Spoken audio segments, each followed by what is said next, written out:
ফের ভয়াবহ মিসাইল হামলা ইউক্রেনে। রাশিয়ার ছোড়া ক্ষেপণাস্ত্র এবার আছড়ে পড়ল ইউক্রেনের একটি সেনা ট্রেনিং গ্রাউন্ডে।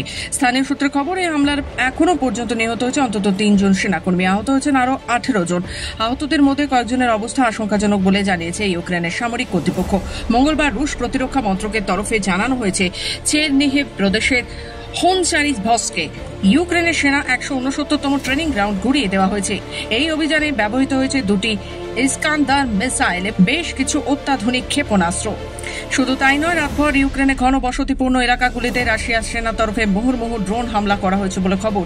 এই ঘটনায় 5 জনের মৃত্যু হয়েছে বলে ইউক্রেনের বায়ুসেনার তরফে দাবি করা হয়েছে। সম্প্রতি ইউক্রেনের সঙ্গে সরাসরি আলোচনায় বসতে আগ্রহী হয়েছিল রাশিয়া। যুদ্ধের কারণগুলোর সমূলে উৎখাত করার পাশাপাশি দীর্ঘমেয়াদী শান্তি ফেরানোর এই 2 লক্ষ্য নিয়ে আলোচনায় বসতে চান পুতিন, কিন্তু তারপরও ভেস্তে যায় সেই সম্ভাবনা।